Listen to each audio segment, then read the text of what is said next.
NCERT हम NCERT class 9th का भूगोल की बुक को हम यहाँ पे पढ़ रहे हैं। तो आज हम अध्याय 2 पढ़ेंगे, जिसमें अध्याय 2 में भौतिक स्वरूप संरचना एवं उच्चावच के बारे में आज हम सब इसी के बारे में पढ़ेंगे।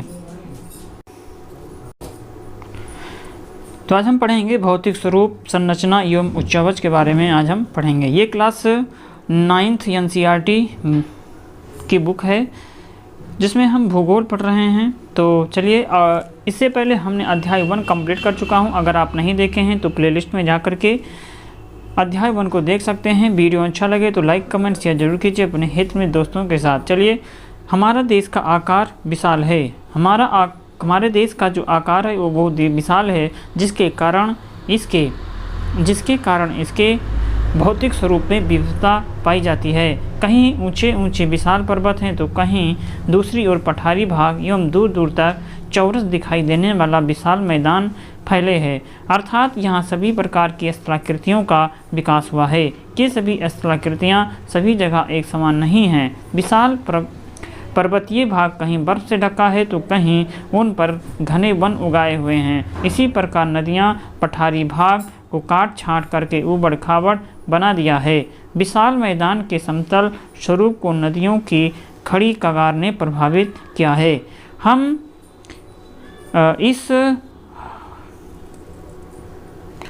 इसे हम चित्र संख्या में देख सकते हैं, 2 में देख सकते हैं। भारत का वर्तमान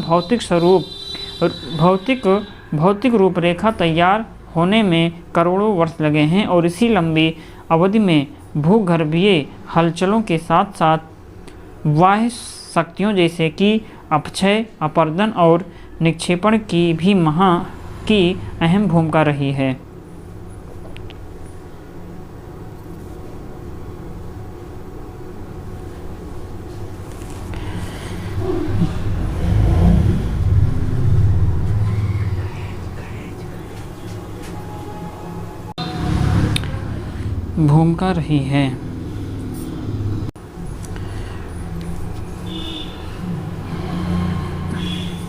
उत्तर और दक्षिण भागों को यहाँ पर बताया गया है। ये कश्मीर घाटी है, फिर गंगा सिंधु का मैदान, फिर मालवा का पठार, दक्कन का पठार, नीलगिरी एवं कन्याकुमारी अथवा हिंद महासागर है। यहाँ पे दक्षिण और पठार से मिलकर के भारत का निर्माण हुआ। अर्थात भूगर्भ शास्त्रियों ने भारत के भौतिक स्वरूप के निर्माण को बताने की कोशिश की। इस संदर्भ में कई सिद्धांत प्रचलित हैं, किंतु वर्तमान में अधिकतर भूगर्भ शास्त्रियों ने प्लेट विवर्तनिक सिद्धांत पर सहमति दी है। प्लेट विवर्तनिक सिद्धांत पर सहमति दी है और इस सिद्धांत के अनुसार संपूर्ण भूप्रपटी के कई प्लेटों में विभाजित है। भारत का प्रायद्वीपीय पठार इसी का हिस्सा है। प्लेट विवर्तनिक शब्द का प्रयोग तुजो विल्सन ने 1965 ईस्वी में किया था।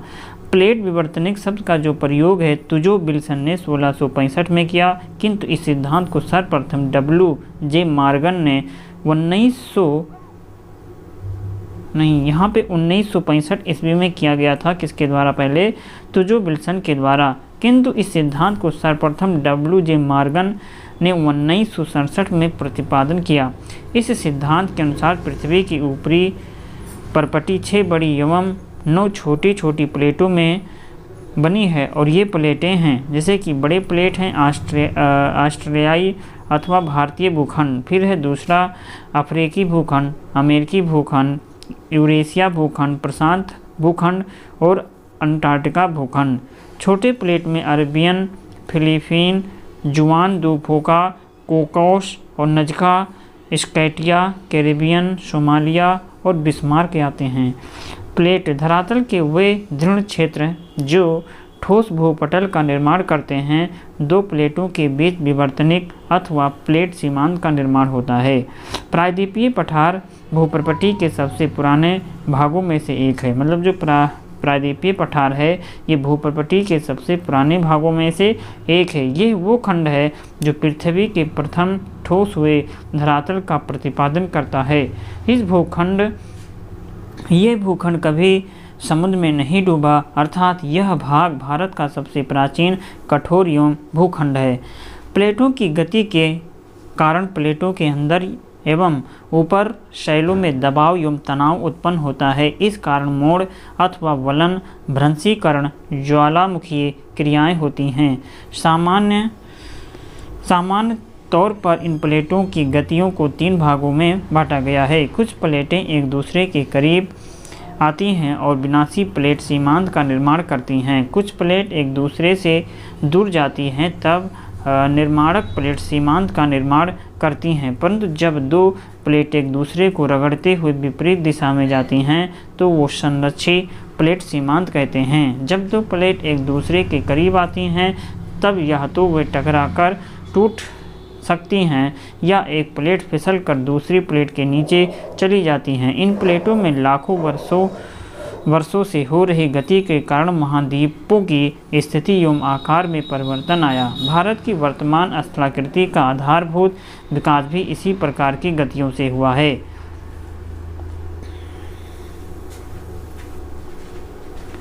पृथ्वी की जो उत्पत्ति है लगभग 5 अरब वर्ष पूर्व हुई। पृथ्वी की इस आयु को 4 महाकल्पों में बांटा गया। अजैविक, पुराजीव अथवा प्रारंभिक, मध्य जीव अथवा द्वितीय और चौथा जो है ये नूतन जीव। पुनः इन्हें कल्प में बांटा गया। पूर्व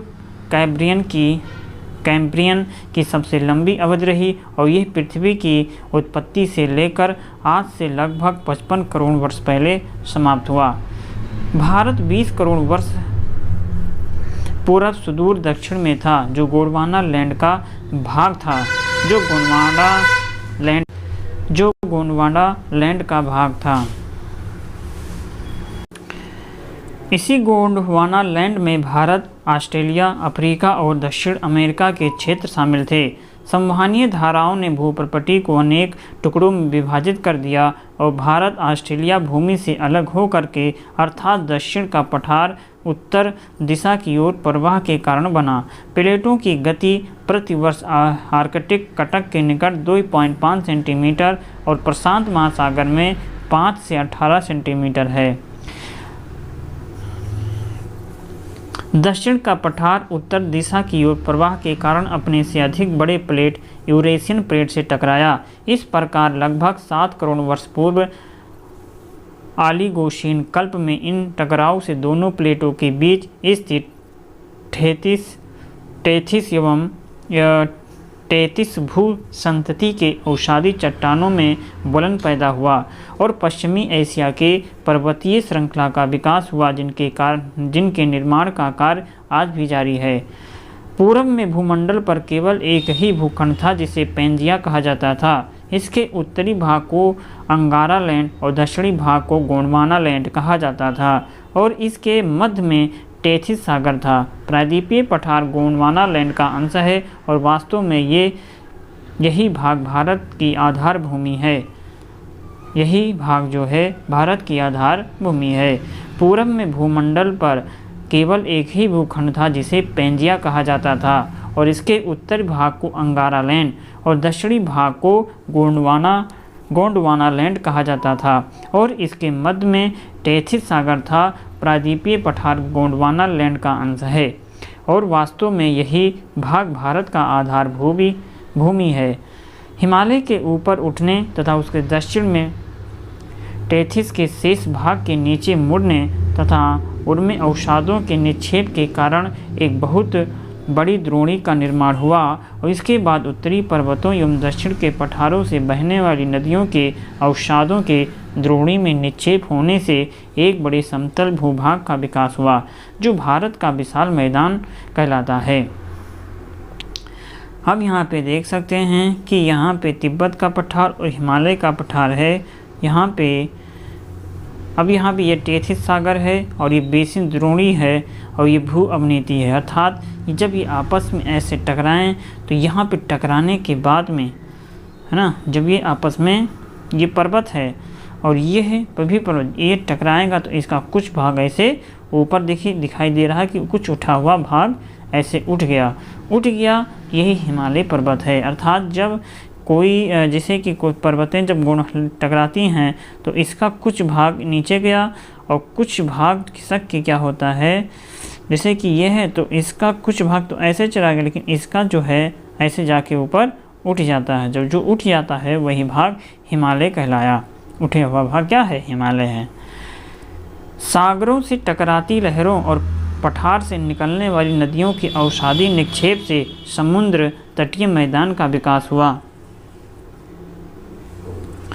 अंडमान निकोबार द्वीप समूह निमज्जित उच्च पर्वतीय भूमि का अवशेष है, जबकि लक्षद्वीप का निर्माण प्रवाल निक्षेप के द्वारा हुआ है। भारत के संपूर्ण क्षेत्रफल का 11% पर्वतीय, 28% पठारी, 18% पहाड़ी और 43% भूभाग मैदानी है।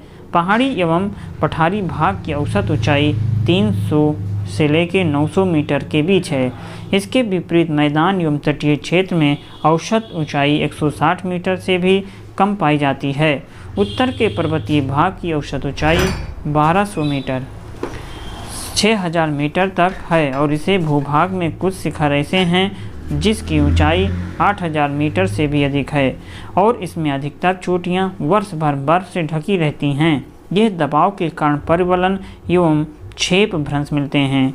झीलों के निक्षेपित होने से बृहद हिमालय में कई घाटियों का निर्माण हुआ है। इनमें कश्मीर में डल एवं उलर झीलें अवशेष के रूप में इसके प्रमाण हैं। उत्तर की उच्च भूमि के मध्य में हिमाचल जो 1000 मीटर से भी अधिक गहरी गार्ज पाई जाती है, जिसमें कई नदियां प्रवाहित होती हैं। इस भूभाग के दक्षिणी शिवालिक में भी कई महत्वपूर्ण घाटियों का विकास हुआ। हिमालय पर्वत पामीर घाट से निकल करके पूरब की ओर जाता है। यह दक्षिण की ओर चाप बनाते हुए उत्तर पूरब की ओर चली जाती है। ब्रह्मपुत्र नदी को पार करने के उपरांत यह दक्षिण की ओर मुड़ जाती, जहां ये पटकोई अरुणाचल प्रदेश, नागालैंड में और मणिपुर तथा लुसाई जो है मिजोरम पहाड़ियों के नाम से विख्यात है। इसे पूर्वांचल की पहाड़ियाँ भी कहा जाता है और हिमालय क्षेत्र में कई छोटी बड़ी हिमानियाँ मिलती हैं। इनमें गंगोत्री, यमुनोत्री, सियाचिन और बाल्टोरा, बियाको तथा बतूरा प्रमुख हैं। यहाँ कई प्रसिद्ध दर्रे भी हैं। इनमें जम्मू कश्मीर से जोजिला और बुर्जिल, हिमाचल प्रदेश में बड़ा लाचला और सिपकला, उत्तरांचल में थांगला, सिक्किम में नाथुला और जलेपरा दर्रा प्रमुख है। उत्तर पर्वतीय भाग के दक्षिण विशाल समतल भूभाग हैं। जो गंगा, सिंधु एवं ब्रह्मपुत्र और उसकी सहायक नदियों के तलछटों के निक्षेप से बना है। इसकी औसत गहराई 460 मीटर है। इस समतल भूभाग के मध्य अरावली पर्वत के आ जाने के कारण सिंधु और इसकी सहायक नदियाँ झेलम, चिनाब, रावी, ब्यास, सतलज इस अवशिष्ट पर्वत के पश्चिम में हैं। गंगा और उसकी सहायक नदियाँ यमुना, गंडक, घाघरा, गोमती, सरयू, कोसी, महानंदा, सोन आदि पूरब में बहती है। अरावली पर्वत इस प्रकार जल विभाजक का काम करता है और भारत का दक्षिणी भाग पठारी क्षेत्र है, जिसके उत्तर पूरब और पश्चिम में कई पहाड़ियाँ हैं। इस क्षेत्र की औसत ऊंचाई लगभग 500 से 750 मीटर तक। नर्मदा नदी संपूर्ण पठारी क्षेत्र को दो भागों में बांटती है। सतपुड़ा के दक्षिण तापी नदी की घाटी है और नर्मदा और तापी दोनों नदियों ने संकीर्ण कछारी मैदान का निर्माण किया। ये दोनों नदियाँ भ्रंश घाटी में होकर के बहती हैं। इस पठारी क्षेत्र के उत्तरी सीमा पर विंध्याचल पर्वत है। इसके पश्चिम और पूरब में कई पहाड़ियाँ हैं। पश्चिम में पश्चिमी घाट पर्वत और शहरदी के नाम से भी प्रसिद्ध है। यहाँ 3 प्रमुख दर्रे हैं। थाल घाट, भोर घाट, पाल घाट के नाम से जानी जाती हैं।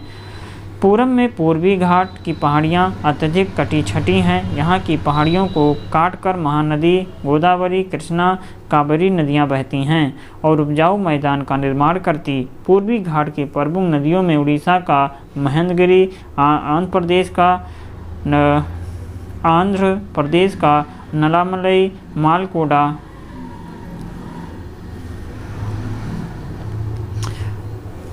पालकोडा और वेलिकुंडा तथा तमिलनाडु का अन्नामलाई, पाचमलई और शिवराव पलनी वेलगिरी उल्लेखनीय है। अर्थात ये एग्जाम की दृष्टि से अगर ये देखा जाए तो ये बहुत ही महत्वपूर्ण है। तो यहाँ पे बताया गया जो पूर्वी घाट के प्रमुख पहाड़ियों में उड़ीसा का महेंद्रगिरी, आंध्र प्रदेश का नलामलई और पालकोडा और वेलिकुंडा तमिलनाडु को तथा तमिलनाडु का अनामलई, पचामलई और शिवराव पलनी वेलिगिरी उल्लेखनीय है। दक्षिण के पठार के पूर्वी और पश्चिमी किनारे पर तटीय मैदानों का विकास हुआ। पश्चिम में ये मैदान संकीर्ण एवं कटा छटा है, जबकि पूरब में चौड़ा एवं समतल है। कच्छ के रण का मैदान समुद्र निक्षेप में उज्जमन से बना है। उत्तर के विशाल मैदान के उत्तर पश्चिम में शुष्क प्रदेश है, जो राजस्थान की मरुस्थल भूमि कहलाती है। ये थार मरुस्थल का एक भाग है। यहाँ रेतों के अनेक टीले मिलते हैं, जो वायु की दिशा के लंबवत होते हैं या लंबवत फैलते हैं। दक्षिण भाग में जहाँ बहुत तेज हवाएं चलती हैं, वहाँ बालू के टीलों का ढाल हवाओं को दिशा की ओर लंबी, सरल और लहरदार है, किंतु दूसरी ओर इनका ढाल अधिक खड़ा होता है। इनकी ऊंचाई 120 से 150 मीटर तक होती है। भौतिक विभाग सामान्य तौर पर भारत को निम्नलिखित 6 भौतिक विभागों में बांटा गया है। तो ये हिमालय पर्वत श्रेणी, उत्तर का विशाल मैदान, दक्षिण का पठार, तटीय मैदान, भारतीय मरुस्थल, द्वीप समूह। तो हम एक एक करके इन सभी के बारे में जानेंगे। हिमालय पर्वत श्रेणी।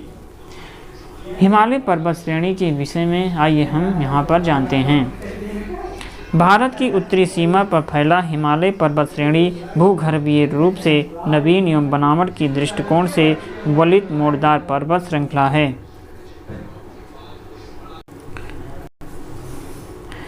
ये पर्वत श्रृंखलाएं पश्चिम से पूरब दिशा में, मतलब जो हिमालय पर्वत है, भारत के उत्तरी सीमा पर फैला हिमालय पर्वत श्रेणी भूगर्भीय रूप से नवीन एवं बनावट की दृष्टिकोण से वलित मोड़दार पर्वत श्रृंखला है। ये पर्वत श्रृंखलाएं पश्चिम से पूरब दिशा में सिंधु और ब्रह्मपुत्र के बीच करीब 2500 किलोमीटर की लंबाई में अर्धवृत्तचाप के रूप में फैला हुआ है।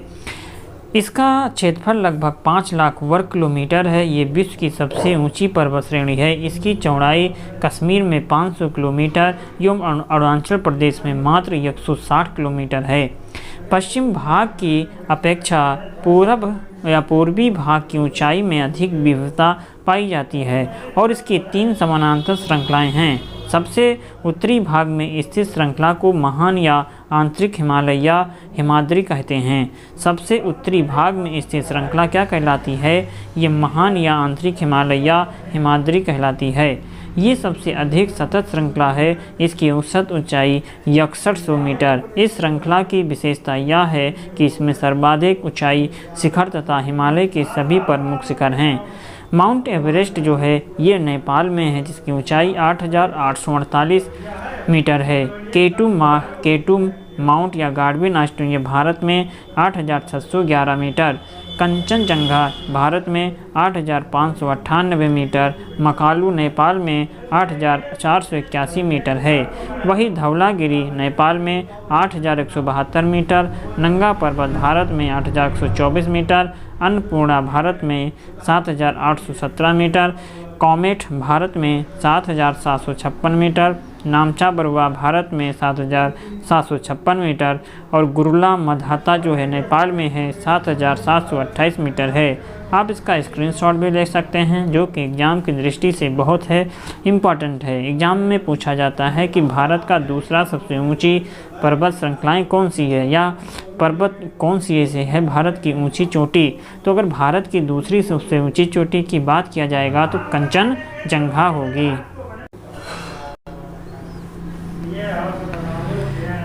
महान हिमालय का महान हिमालय का उत्तरी भाग हमेशा बर्फ से ढका रहता है तथा इससे बहुत सी हिमानियों का प्रवाह होता है। जम्मू कश्मीर के उत्तर में कुछ अन्य पर्वत श्रेणियां भी फैली हुई हैं। इनमें जास्कर पर्वत श्रेणी, जम्मू कश्मीर के उत्तर में कुछ अन्य पर्वत श्रेणियां भी फैली हुई हैं। इसमें जास्कर पर्वत श्रेणी महान हिमालय की एक श्रेणी है। जास्कर के उत्तर में लद्दाख पर्वत श्रेणी है। जास्कर के उत्तर में लद्दाख पर्वत श्रेणी है। हिमालय के उत्तर में काकरा कोरम पर्वत श्रेणी है, जिसे ट्रांस हिमालय भी कहा जाता है। हिमालय के उत्तर में काराकोरम पर्वत श्रृंखला है। काराकोरम पर्वत श्रृंखला है, जिसे ट्रांस हिमालय भी कहा जाता। इसका शिखर K2 भारत का सबसे ऊंचा और संसार का दूसरे सबसे ऊंचा शिखर है, 8,611 मीटर। इसमें इसे गाडविन आश्विन तथा गौरी नंदा पर्वत के नाम से भी जानते हैं, अर्थात K2 को हम गाडविन आश्विन तथा गौरी नंदा के नाम से जानते हैं। ये भारत का सबसे ऊंचा और संसार का दूसरा सबसे ऊंचा पर्वत श्रृंखला है या शिखर है। महान हिमालय के समानांतर दक्षिण में स्थित श्रृंखला को लघु हिमालय कहते हैं।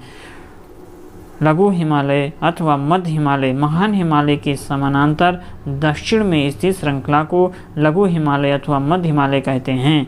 यह हिमालय की सबसे ऊंची या सबसे अधिक कटी छठी श्रृंखला है तथा इसका निर्माण अत्यधिक संपीड़न तथा परिवर्तित शैलों से हुआ है। इसकी ऊंचाई 1800 मीटर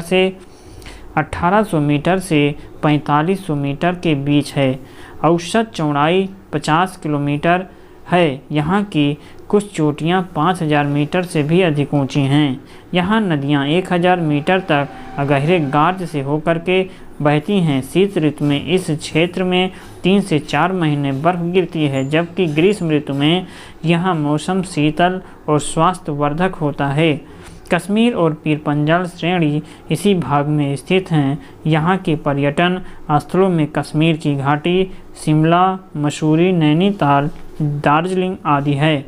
यहाँ की सभी पर्वत श्रेणियाँ घने सदाबहार वनों से ढके रहते हैं तथा इस क्षेत्र में कुछ घास के मैदान भी हैं, जिसे कश्मीर में मर्ग जैसे गुलमर्ग, खिलनमर्ग और सोनमर्ग कहते हैं।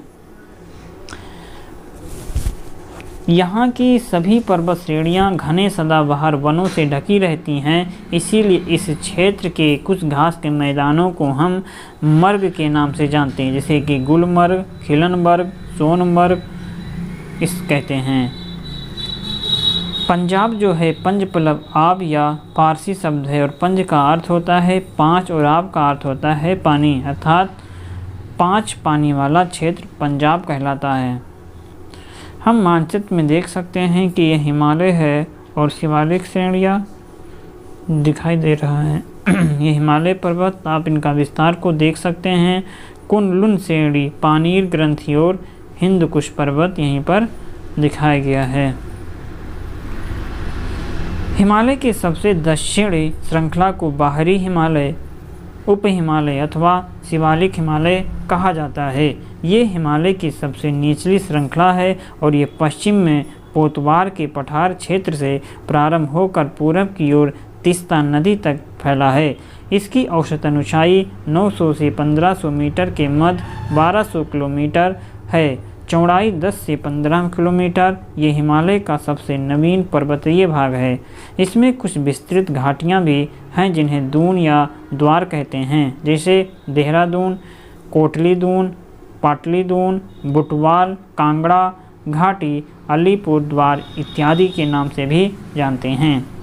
बिहार में पश्चिमी चंपारण का उत्तरी पश्चिमी पहाड़ी भाग इसी श्रृंखला के अंतर्गत आता है। बिहार के लगभग 856 वर्ग किलोमीटर क्षेत्र पर इसका विस्तार है। ये सोमेश्वर की पहाड़ियाँ कहलाती हैं। उपरोक्त विभाजन के अतिरिक्त हिमालय को पश्चिम से पूरब तक स्थित क्षेत्रों के आधार पर भी विभाजित किया गया है। इस वर्गीकरण को नदी घाटियों की सीमा के अंदर या सीमा के आधार पर किया गया है। उदाहरण के लिए सतलुज एवं सिंधु के बीच स्थित हिमालय के भाग को पंजाब हिमालय के नाम से जाना जाता है। कश्मीर हिमालय भी इसी के अंतर्गत है। सतलुज तथा काली नदियों के बीच स्थित हिमाचल प्रदेश या हिमालय के भाग को कुमायूं हिमालय के नाम से जाना जाता है। हिमाचल हिमालय के भाग को कुमायूं हिमालय के नाम से जाना जाता। काली तथा तीस्ता नदियाँ नेपाल हिमालय एवं तीस्ता तथा दिहांग जो ब्रह्मपुत्र नदियाँ असम हिमालय का सीमांकन करती हैं।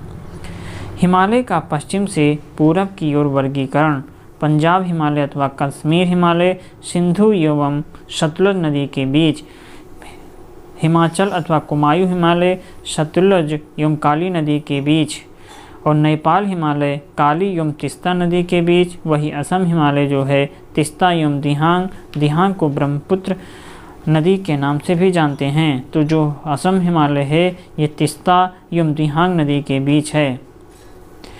ब्रह्मपुत्र नदी हिमालय की सबसे पूर्वी सीमा बनाती है और दिहांग महाखड्ड अथवा गाज के बाद हिमालय दक्षिण की ओर एक तीखा मोड़ बनाते हुए भारत की पूर्वी सीमा के साथ फैल जाता है। इन्हें पूर्वांचल या पूर्वी पहाड़ियों के नाम से भी जाना जाता है। ये पहाड़ियाँ उत्तर पूर्व राज्यों में और मजबूत बलुआ पत्थरों जो अवसादी शैल हैं से बनी हैं। ये घने जंगलों से ढकी हैं तथा अधिकतर समानांतर श्रृंखलाओं एवं घाटियों के रूप में फैली हैं।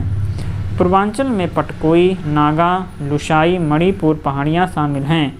हिमालय की दक्षिण ढाल बहुत तीव्र है जबकि उत्तरी ढाल अपेक्षाकृत मंद है। इसीलिए उत्तरी जो ढलान पर दक्षिणी ढलान की अपेक्षा हिमानियों का विस्तार अधिक है। उत्तर का विशाल मैदान हिमालय पर्वत के दक्षिण और दक्षिणी पठार के उत्तर 3 प्रमुख नदियाँ प्रणालियाँ सिंधु, गंगा और ब्रह्मपुत्र और उसकी सहायक नदियों से बना ये विशाल मैदान सिंधु गंगा ब्रह्मपुत्र का मैदान कहा जाता।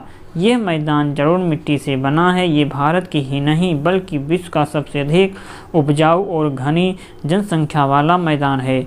लाखों वर्षों में हिमालय के गिरिपाद में स्थित बहुत बड़े बेसिन में जलोढ़ के निक्षेप से इस भाग का निर्माण हुआ है। 7 लाख वर्ग किलोमीटर से अधिक क्षेत्रफल में फैला है और पश्चिम से पूरब इसकी लंबाई लगभग 2400 किलोमीटर है। 150 से 500 किलोमीटर चौड़ा है। ये मैदान यह मैदान सामान्यतः समुद्र तट से 240 मीटर से अधिक ऊंचा नहीं है। पश्चिम मैदान की ढाल उत्तर पूर्व से दक्षिण पश्चिम और पूर्वी मैदान का ढाल उत्तर पश्चिम से दक्षिण पूर्व की ओर है। इस विशाल मैदान के मोटे तौर पर 4 उपभाग में बांटा गया। सिंधु और इसकी सहायक नदियों के आधार पर बना भाग पश्चिमी मैदान या पंजाब का मैदान कहलाता है। इसका बहुत बड़ा भाग पाकिस्तान में स्थित है और भारत में पंजाब और हरियाणा का पश्चिम भाग इसमें सम्मिलित है। इस भाग में हिमालय से निकलकर प्रवाहित होने वाली और इसके सहायक नदियां झेलम, चिनाब, रावी, ब्यास, सतलुज, रावी और ब्यास के दोआब को ऊपरी बारी दोआब कहते हैं। ब्यास और सतलुज के बीच के दोआब को विष्णु दोआब कहा जाता है। ब्यास और सतलुज के बीच के दोआब को विष्णु दोआब और वही रावी और ब्यास के दोआब को ऊपरी बारी दोआब कहते हैं। इस मैदान की ऊंचाई 150 से 300 मीटर तथा सामान्य ढाल उत्तर पूर्व से दक्षिण पश्चिम की ओर है। विशाल मैदान का दूसरा उपभाग राजस्थान का मैदान है। इसका विस्तार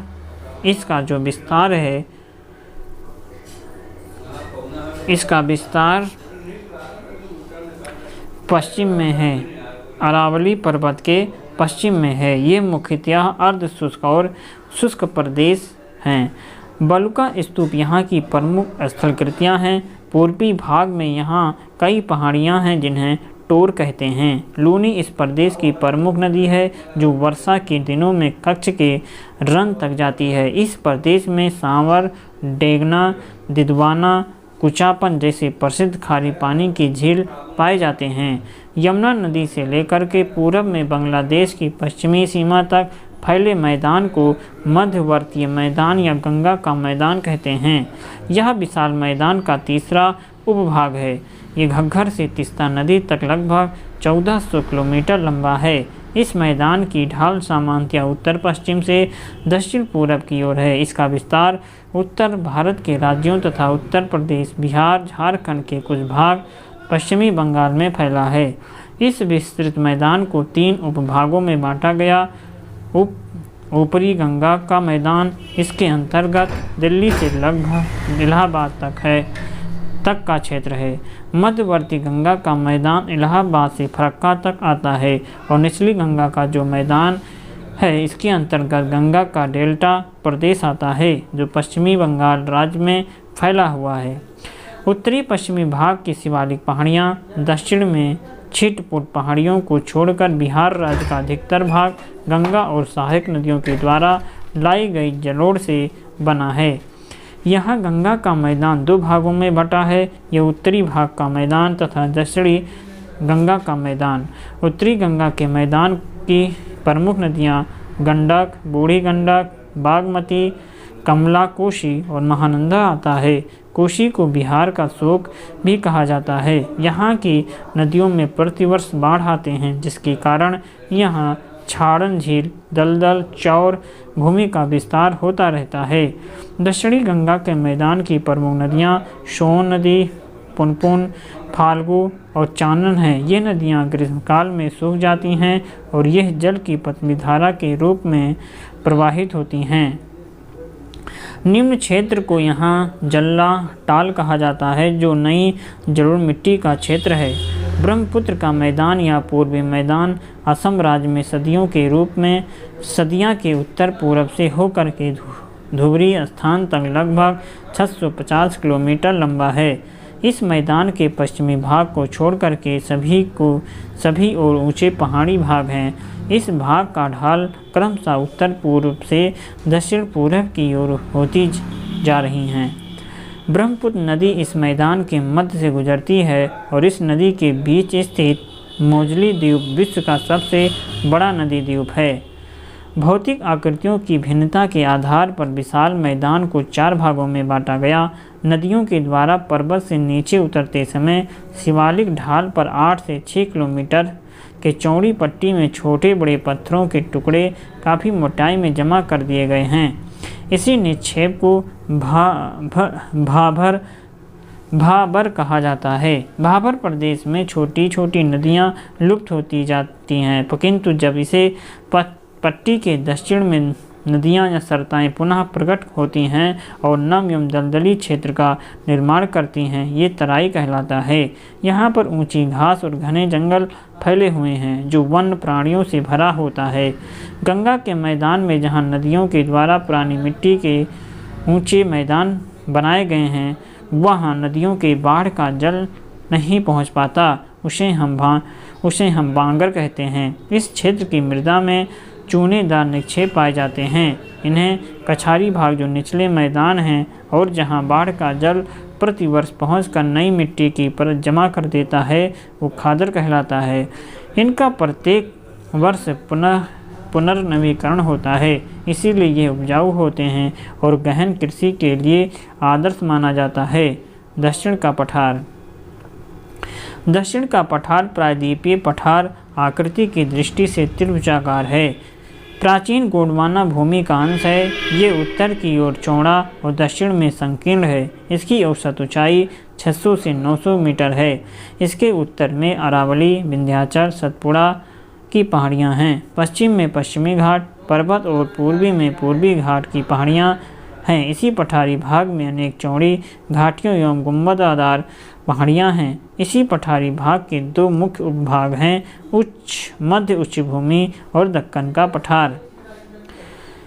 तो मध्य उच्च भूमि का अधिकतर भाग मालवा का पठार कहलाता है। ये पठारी भाग पूरब में महाद्वीप श्रृंखला और दक्षिण पश्चिम में अरावली और मध्य में विंध्य श्रृंखला से घिरा हुआ है। इसके पश्चिम में राजस्थान का मरुस्थलीय क्षेत्र है। यहाँ बहने वाली नदियों में चंबल, सिंधु, बेतवा, केन हैं। इसकी ढाल दक्षिण पश्चिम से उत्तर पूर्व की ओर है। ये भाग पश्चिम में चौड़ा और पूरब में संकीर्ण है।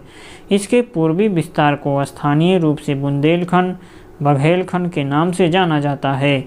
इसके सुदूर पूर्व के विस्तार को मुख्यतः दामोदर और स्वर्णरेखा नदियों के द्वारा अपवाहित छोटा नागपुर का पठार कहा जाता है। विंध्याचल के दक्षिण में इन्हीं के समानांतर सतपुड़ा पर्वत तथा पूरब में अमरकंटक छोटा नागपुर का पठार है। सतपुड़ा की 1350 मीटर ऊंची धूपगढ़ चोटी पंचमुड़ी पहाड़ी पर है। इसी क्षेत्र में छोटा नागपुर का पठार भी एक सुस्पष्ट पठारी इकाई है। इसका जो विस्तार बिहार राज्य के गया जिला के दक्षिणी सीमा तक है। इस पठारी भाग में बहने वाली नदियां दामोदर, सोन, स्वर्णरेखा हैं। इसकी पश्चिमी मध्यवर्तीय भाग 1100 मीटर ऊंचा जो पात क्षेत्र कहलाता है। छोटा नागपुर झारखंड का सबसे ऊंचा पठारी क्षेत्र है। रांची का पठार इसके पूरब में है। इसकी ऊंचाई औसत 600 मीटर है। तीसरा पठार निचले हजारीबाग का पठार है जिसकी ऊंचाई औसत 300 मीटर है। यहाँ पारसनाथ की पहाड़ियाँ जो 1365 मीटर ऊंची है। सतपुड़ा पर्वत के दक्षिण में सतपुड़ा पर्वत के दक्षिण में तापी की घाटी है और नर्मदा और तापी दोनों नदियां भ्रंश घाटियों से होकर बहती हैं। अरावली की पहाड़ियां दक्षिण पश्चिम में गुजरात से लेकर के उत्तर पूर्व में दिल्ली तक फैली हैं। दिल्ली के निकट इससे दिल्ली की पहाड़ियां कहते हैं। अरावली की औसत ऊंचाई 300.920 मीटर, किंतु दक्षिण पश्चिम में आबू के निकट इसकी सबसे ऊंची चोटी माउंट आबू की गुरु शिखर 1722 मीटर ऊंचा है। दक्कन का पठार। दक्कन के पठार को दक्कन ट्रैप भी कहा जाता है। यह लावा बहुत निर्मित है और लगभग 5 लाख वर्ग किलोमीटर में फैला हुआ।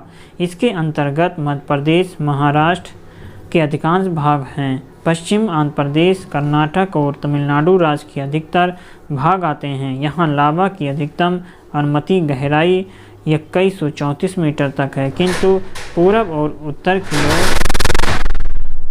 उत्तर की ओर इसकी गहराई अपेक्षाकृत कम है। पश्चिम घाट पर्वत उत्तर में तापी नदी के बाएं तट से प्रारंभ होकर के दक्षिण में कन्याकुमारी अंतरीप तक 1600 किलोमीटर लंबाई में फैला हुआ है। इसे हम सह्याद्री की पहाड़ियाँ भी कहते हैं। यहाँ 4 प्रमुख दर्रे उत्तर से दक्षिण क्रमशः थाल घाट, भोर घाट, पाल घाट और सिंहकोटा है। दक्षिण की ओर पश्चिमी घाट पर्वत नीलगिरी की पहाड़ियों के द्वारा पूर्वी घाट से मिल जाता है।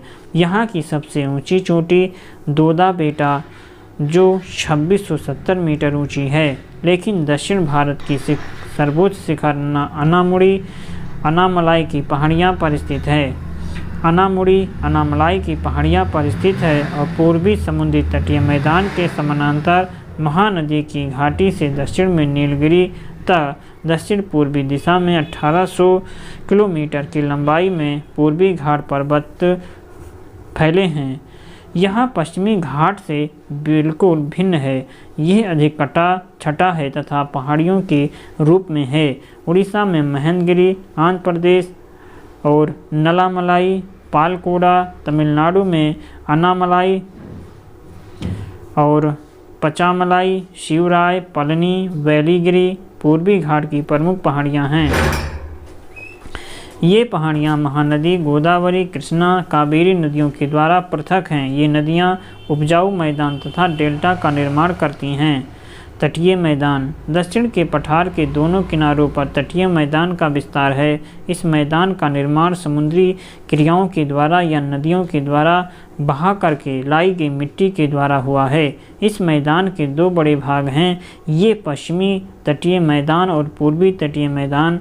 पश्चिमी तटीय मैदान उत्तर में खम्फात की खाड़ी से लेकर के दक्षिण में कन्याकुमारी अंतरीप तक फैला है। इसकी औसत चौड़ाई 10.60 किलोमीटर के मध्य और इस मैदानी भाग में बहने वाली नदियाँ अत्यधिक तीव्र गति से बहती हैं। इसीलिए नदियों के द्वारा मिट्टी का जमाव अधिक नहीं हो पाता। इसके दक्षिणी भाग में कई लैगून पाए जाते हैं। न्यू मंगलोर और कोची के बंदरगाह ऐसे लैगून पर स्थित हैं। यहाँ पर कुछ अवशिष्ट मैदान का भी निर्माण हुआ है। इनमें सौराष्ट्र और कच्छ का तटीय मैदान मुख्य है। पश्चिमी तटीय मैदान के उत्तरी भाग को कोंकण और दक्षिणी भाग को मालाबार तटीय मैदान कहते हैं। नदियों की गति तीव्र होने के कारण प्रायः सभी नदियों के द्वारा मुहाने पर ज्वार नदमुख का विकास हुआ। नदियों के तीव्र गति के कारण यह मैदान काफ़ी कटा छटा है। पूर्वी तटीय मैदान पश्चिमी तटीय मैदान की अपेक्षा अधिक चौड़ा है। इसकी चौड़ाई 160 से 350 किलोमीटर तक है। यह भाग उत्तर में गंगा के मुहाने से दक्षिण में कन्याकुमारी अंतरीप तक फैला है। इस मैदान का निचला भाग डेल्टा और ऊपरी भाग अधिकांशतः नदियों के निक्षेप से बना है। इसके निचले भाग में महानदी गोदावरी, कृष्णा, कावेरी आदि नदियों ने पठार के निचले भाग से अवसाद ला करके निक्षेपित किया। इस मैदान में तट के निकट फैले रेत के टीलों से घिरा हुआ छिछला लैगून निर्मित है, जिसे झील की संज्ञा भी दी गई। इस तटीय मैदान के उत्तरी भाग को गोलकुंडा तट तथा दक्षिणी भाग को कोरोमंडल तट कहते हैं।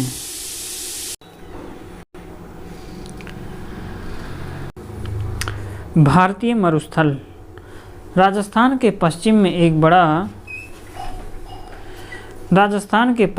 एक बड़ा शुष्क प्रदेश है, जिसे भारतीय मरुस्थल या राजस्थान का मरुस्थल कहा जाता है। ये 644 किलोमीटर लंबा और 160 किलोमीटर चौड़ा है। इसका कुल क्षेत्रफल 1,04,000 वर्ग किलोमीटर है और यह प्रायः शुष्क जलवायु वाला क्षेत्र है। यहाँ वर्षा 15 सेंटीमीटर से भी कम होती है। बरसात के मौसम में कुछ नदियाँ नज़र आती हैं जो कि कुछ समय के बाद बालू में विलीन हो जाती हैं। यहाँ बालू के टिब्बों एवं बरखान का विस्तार बहुत अधिक है। यहाँ की एकमात्र बड़ी नदी लूनी है। ये भारत में अंतः प्रवाह की सबसे लंबी नदी है। इस नदी का अंत कच्छ के रण में हो जाता है। द्वीप समूह भारत की समुद्री सीमा के अंतर्गत 1256 द्वीप हैं। ये मुख्यतः 2 समूहों में है। बंगाल की खाड़ी के द्वीप समूह में लगभग 572 द्वीप हैं, जिसके 36 द्वीपों पर आबादी पाई जाती है। अरब सागर में 47 द्वीप हैं। इसके अतिरिक्त गंगा सागर और महानदी के डेल्टा में अनेक द्वीप स्थित हैं। भारत और श्रीलंका के बीच भी कई छोटे छोटे द्वीप हैं। इसी प्रकार से गुजरात, केरल, महाराष्ट्र, कर्नाटक के तट पर भी अनेक द्वीप स्थित हैं। बंगाल की खाड़ी के बड़े द्वीप समूह को अंडमान और निकोबार द्वीप समूह के नाम से जाना जाता है। इस द्वीप समूह को 10 डिग्री चैनल 2 भागों में बांटती है। यह द्वीप जलमग्न पर्वतों के ऊपरी भाग है और भारत का सबसे दक्षिणी बिंदु इंदिरा पॉइंट है, जो 6 डिग्री 30 मिनट उत्तरी अक्षांश है। दिसंबर 2004 में आई सुनामी में पूर्णतया डूब गया, किंतु फिर यह अपनी पूर्व स्थिति में प्रकट हो गया है। अरब सागर के द्वीप में लक्षद्वीप और मिनीकॉय शामिल हैं। पूरा द्वीप समूह प्रवाल निक्षेप से बना है। 11 डिग्री चैनल के द्वारा 2 भागों में बांटा गया है। इस प्रकार जब हम भारत के प्राकृतिक भागों का अध्ययन करते हैं तो स्पष्ट हो जाता है कि विषमताओं के साथ साथ ये एक दूसरे के पूरक भी हैं और हमारी प्राकृतिक संसाधनों को समृद्ध बनाते हैं। उत्तर का पर्वतीय भाग जल वनों का बड़ा स्रोत है, तो विशाल मैदान अन्न का भंडार। पर्वत में एक भूगर्भीय सर्वेक्षण से पता लगा है कि बिहार के गंगा बेसिन में खनिज तेल का भी विशाल भंडार है। इसके अतिरिक्त विशाल मैदान प्राचीन सभ्यताओं के विकास का भी आधार रहा। दक्षिणी पठारी भाग खनिज संपदाओं से भरा पड़ा है, जो हमारी औद्योगिक विकास में भरपूर सहायक है। तटीय मैदान चावल की कृषि और मत्स्य पालन के लिए उपयुक्त हैं। यहाँ पर अनेक पत्तनों का भी विकास हुआ। इस प्रकार की भौतिक विविधताएं भारत की प्राकृतिक संपदा का भी आधार हैं। इसी के साथ ये अध्याय समाप्त होता है। तो इन प्रश्नों के जो 5 प्रश्न के उत्तर हैं आप कमेंट बॉक्स में दे सकते हैं। इनमें से कौन सी चोटी भारत में स्थित नहीं है? K2, माउंट एवरेस्ट, कॉमेट या नंदा देवी? तो कौन सा ऐसा है? K2 तो भारत में है, नंदा देवी भारत में है, माउंट एवरेस्ट भारत में नहीं है। तो ये कहाँ पर है? माउंट एवरेस्ट तो नेपाल में है। कहाँ पर? माउंट एवरेस्ट जो है ये नेपाल में है। कामेट, देखो कामेट भारत में है, ठीक है, कामेट भी भारत में है। और यहाँ पे कंचनजंगा K2 भी भारत में है, माउंट एवरेस्ट नेपाल में है, तो नेपाल में नहीं है। तो अगला क्वेश्चन है कि बिहार के उत्तर पश्चिम किनारे पर हिमालय की कौन सी श्रेणी है? तो उत्तर पश्चिम में कौन सी श्रेणी है बताना है आपको। पूर्वी हिमालय। हिमालय के निर्माण में कौन सा सिद्धांत सर्वमान्य है? तो ये प्लेट विवर्तनिक सिद्धांत ही सर्वमान्य है। सैंडल चोटी की ऊंचाई लगभग कितनी है? सैंडल चोटी। भारत का सबसे प्राचीन भूखंड कौन है? तो प्रायद्वीपीय पठार है। तो सैंडल चोटी की ऊंचाई कितना है? तो चलिए आप भी चौथे क्वेश्चन का उत्तर कमेंट बॉक्स में ज़रूर दें। इसी के साथ ये अध्याय भी समाप्त होता है और इस प्रश्नों के उत्तर भी आप चाहे तो दे सकते हैं, अपनी जानकारी के लिए नोट भी कर सकते हैं। चलिए मिलते हैं हम नए लेसन में, तब तक आप पढ़ते रहें। और अगर वीडियो में अच्छा लगे तो लाइक कमेंट शेयर ज़रूर कीजिए अपने हित में दोस्तों के साथ। जो पहली बार देख रहे हो चैनल को ज़रूर सब्सक्राइब करिए। चलिए मिलेंगे एक नई वीडियो में, तब तक आप पढ़ते रहें, मस्त रहें। नमस्कार।